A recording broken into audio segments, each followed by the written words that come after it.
This is the story of Elio Solis, an imaginative and lonely 11-year-old boy. Elio felt profoundly alone after the loss of his parents, living with his aunt, Olga Solis, an Air Force major. Olga had sacrificed her dream of becoming an astronaut to raise him, creating an unspoken distance that made Elio feel misunderstood and out of place. He was convinced his true home lay anywhere but Earth. His isolation was compounded by conflict with his peers. One day at the beach, while Elio was attempting to send his messages to space, he got into a fight with another boy, identified in some accounts as Bryce. During the struggle, a sharp piece of Elio's makeshift radio contraption struck him directly in the eye, causing an injury. His aunt Olga, an Air Force major who was raising him, found out and took care of the injury. He is wearing the distinctive blue eye patch over his left eye. He spent his days using a powerful amateur radio setup to broadcast his emotional pleas into the void. This led him to sneak onto Olga's military base where he amplified his signal, causing a power outage and nearly costing his aunt her job. To deal with his behavior, Elio was sent to a military-style camp. It was there that he was confronted again by the boys he'd fought with, including Bryce and Caleb. They sought to attack him in retaliation. Elio was forced to run, desperately fleeing his tormentors and hiding in the surrounding forest. It was in the depths of his fear and loneliness in the forest that his desperation was answered.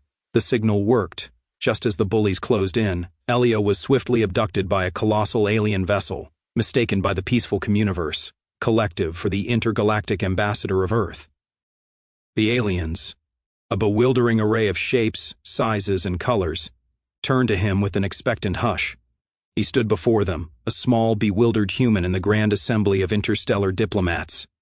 They had intercepted his message, not as a cry for connection, but as a formal declaration. They believed he was the ambassador of Earth, its official representative, its leader. Panic warred with a strange, intoxicating thrill. Elio, who usually fumbled over his words and shrank from attention, felt a surge of audacious courage. To be important, to be accepted, to belong. These were dreams he hadn't dared to articulate. He opened his mouth, not to correct their monumental misunderstanding, but to embrace it. Yes, he managed, his voice surprisingly steady. I am the Earth Ambassador. A murmur of approval rippled through the communiverse. Just as he was beginning to savor this new, incredible identity, a grave announcement boomed through the hall. The fearsome warlord, Lord Gregan, was on the verge of launching a devastating attack that threatened to shatter their fragile interstellar peace. The other ambassadors, seeing Elio as Earth's valiant leader, looked to him for guidance. We must send him back, one ambassador suggested, clearly wanting to protect this seemingly vital human. But Elio, caught up in the high stakes, knew this was his one chance. If he went back, he'd just be Elio again, a nobody. He stepped forward, his heart pounding a frantic drum against his ribs. No, he declared, his voice echoing in the vast chamber. I will negotiate with Gregan. I will face him. But in return, I want a permanent place here in the communiverse. The aliens, astonished by his apparent bravery, agreed. But there was the matter of his absence on Earth. He couldn't just vanish without a trace. That's when, the communiverse's wondrous liquid supercomputer came into play. With a shimmering, fluid motion, began to swirl, reforming and congealing. Elio, the accidental ambassador, arrived at the fortress of the feared warlord, Lord Gregan. The grand chamber was dark, menacing, and far more intimidating than the shiny communiverse. Gregan was a massive, armored figure, radiating power and impatience. Elio, still fueled by the adrenaline of his new role, tried to play the part of a seasoned diplomat. He started the negotiation, attempting to use the diplomatic language he'd overheard back at the communiverse. Elio, I'm here to represent Earth and negotiate terms of peace. Gregan saw right through Elio's facade. He wasn't interested in peace, he was interested in domination. Gregan ordered Elio to be taken away. It was here that he met Glorden, Gregan's estranged son. Glorden was everything his father was not, kind, gentle, and utterly disinterested in conquest. He was being held captive by his father because he refused to follow the warlord's path. Glorden revealed that Gregan's true plan wasn't just to destroy the communiverse, but to use a powerful energy source to secure his control over the galaxy. He also told Elio that his father had a hidden weakness, his obsession with keeping his son safe and ensuring his lineage. Glorden and Elio quickly bonded. Elio was searching for his place, and Glorden was searching for a way out. They realized that by working together, They could escape the fortress and thwart Grigan's plan, using their wits, and perhaps some accidental alien technology in the cell. Elio and Glorden managed a daring escape from the fortress. They made their way to a small Elio virtual face-to-face communication link with the warlord. Elio, I have your son, Grigan. Grigan's face, usually a mask of cold fury, showed a flicker of shock and deep concern. Elio, you want him back? You want Glorden to be safe? Then you have to leave the Communiverse's territory immediately. You have to call off your attack and abandon your plan for galactic domination. If you do, I will return Jamar to a safe, neutral zone where you can pick him up. If you don't, he remains with me. He had used Grigan's emotional connection to his son as a weapon, successfully stopping the attack.